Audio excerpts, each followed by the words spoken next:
اعتماد شٹر کیا ہے، اعتماد کو ٹھیس پہنچائی ہے۔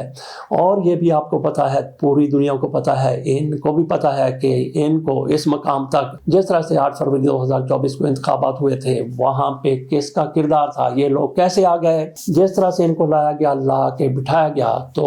انہی کو میری بلی مجھے ہی میاؤں، ان کی بلی انہی کو میاؤں، اور یہ ان کے چرنوں میں بیٹھتے بیٹھتے، قدم چھوتے چھوتے، بوٹ پالش کرتے کرتے ان کے گریبان تک ہاتھ لے گئے، تو پھر جو کچھ ہونا تھا وہ ہوا، نوٹیفیکیشن جاری کرنا پڑا۔ 20 منٹ بھی جناب شہباز شریف صاحب بڑی طاقت اپنے آپ میں سمجھتے تھے، جس طرح سے پھونک بھری گئی تھی اپنے بھائی کی طرف سے یا جس کی طرف سے بھی میاں نواز شریف کا نام آتا ہے، ہو سکتا ہے میاں نواز شریف صاحب انہی کی طرح وہ بھی کہیں دب کے بیٹھے ہوں۔ بہرحال کہیں نہ کہیں سے تو پھونک بھری گئی تھی، جو فل فور ملاقات کے دوران ہی نکلتی چلی گئی، لیکن اس کا خمیازہ یقینی طور پر بھگتنا پڑے گا۔ تو باقی تارڑ صاحبان جس طرح سے نوٹیفیکیشن کی بات کرنے کے لیے آ کے بیٹھے تھے، ان کے کان میں کہا گیا بس میں بس چیف صاحب پر زیادہ بات نہیں ہوگی، بالکل بات نہیں ہوگی، تو انہوں نے پھر اپنی توپوں کا رخ عمران خان کی طرف کر لیا اور وہاں پہ کہنے لگے کہ عمران خان کی ملاقاتیں نہیں ہوں گی، ان کی بہن نورین بیگم کی تو بالکل ملاقات نہیں ہوگی، کیونکہ وہ اندر گئیں، باہر آئیں تو سیاسی باتیں کی گئیں، اور تارڑ صاحب کی طرف سے بار بار بتایا جا رہا ہے کہ سیاسی باتیں نہیں ہو سکتی، اور انہوں نے کوئی آئین بھی دکھا رہے تھے، قانون بھی دکھا رہے تھے، ساتھ ان کے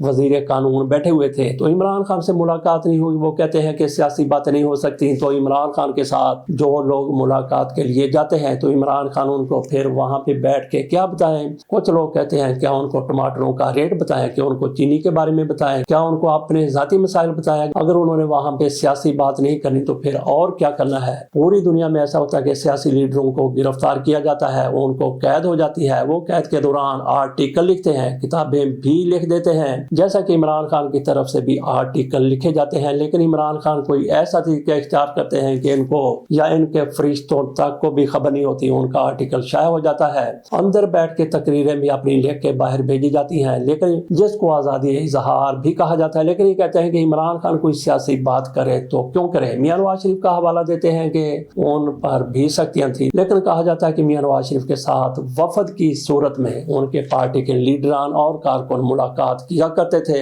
اور کبھی کبھی ان کی تعداد 50-60 بھی ہو جایا کرتی تھی۔ ہو سکتا ہے کہ ایک وقت میں نہ صحیح 60-70 لوگ نہیں بیٹھ سکتے، تو ایک وقت میں نہ صحیح، لیکن یہ ہو سکتا ہے کہ چھوٹے چھوٹے گروپوں میں یا ایک ایک کر کے میاں نواز شریف صاحب کے ساتھ ایسی ملاقاتیں ہوا کرتی ہوں، لیکن اب ان کی طرف سے پوری سختی کر دی گئی ہے کہ عمران خان کے ساتھ کوئی ملاقات نہیں ہوگی۔ تو دیکھتے ہیں کہ کس طرح سے ان ملاقاتوں کو یہ روک سکتے ہیں۔ جیسا کہ نوٹیفیکیشن جاری کیا گیا ہے اور اس کے ساتھ ایک اشتہار جو سارے اخبارات کی زینت بنا ہے، وہ آپ کو ہم دکھاتے بھی ہیں، آپ کو پڑھ کے سناتے بھی ہیں۔ اس پر شہباز شریف صاحب کہہ رہے ہوں گے، آپ پچھتا رہے ہوں گے کہ ان لوگوں کی طرف سے کیسے اشتہار آ گیا اور یہ موقع مجھے کیوں نہیں دیا گیا۔ تو میاں صاحب، شہباز شریف صاحب، سائیں جی کہتے ہیں جناب کو، تو جناب سائیں جی آپ کے پاس بہترین موقع تھا، جس طرح سے آپ کو گرد سے اٹھایا گیا اور آسمان پر بٹھایا گیا، آپ کو تو یہ چاہیے تھا کہ ان کو ہمیشہ صاحب سلامت کرتے رہتے، لیکن آپ ان کے پیچھے پڑ گئے، اور پیچھے بھی کیسے پڑے وہ دنیا نے دیکھ لیا۔ اب جب کہ اشتہار شائع ہوا تو پچھتا رہے ہوں گے کہ یہ بات تو میں نے کرنی تھی اور کوئی کیسے کر گیا۔ تو اشتہار کی عبارت کچھ یوں ہے، وہ تو عز و منتشا و تو ذل و منتشا، امت کے سپہ سالار اعظم فیلڈ مارشل حافظ سید عاصم منیر کو تینوں مسلح افواج کا سربراہ چیف آف ڈیفنس فورسز بننے پر مبارکباد پیش کرتے ہیں۔ اور یہ اشتہار دیا گیا ہے بلیو ورلڈ سٹی کی طرف سے۔ بلیو ورلڈ سٹی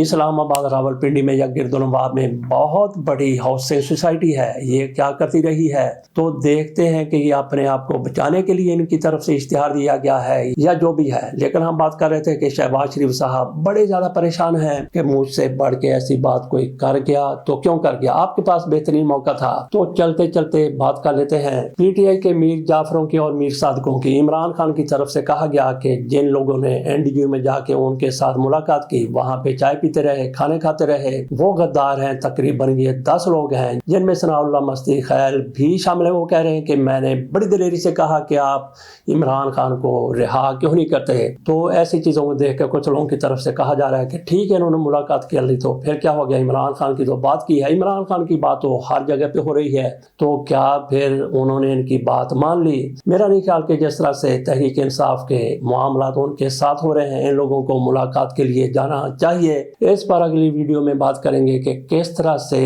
ایک رفیق باجوہ ہوا کرتے تھے، انہوں نے ملاقات کر لی تھی، پی این اے کے سیکرٹری تھے، انہوں نے بھی ذوالفقار علی بھٹو کے ساتھ ملاقات میں کوئی ایسی بات تو نہیں کی ہوگی جس سے پی این اے کا شیرازہ بکھر جاتا یا پی این اے کی تحریک پر کوئی اثر پڑتا، لیکن ان کو پھر گھر جانا پڑ گیا تھا۔ رفیق باجوہ صاحب کو اسی طرح سے ان کو میر صدق قرار دیا گیا ہے، عمران خان کی طرف سے میر جعفر قرار دیا گیا ہے۔ تو میرا خیال ہے کہ جس طرح کہ ان کے پارٹی کے معاملات ہیں ایسا ان کی طرف سے درست کیا گیا ہے، کہا گیا ہے۔ اجازت دیجیے، اللہ حافظ۔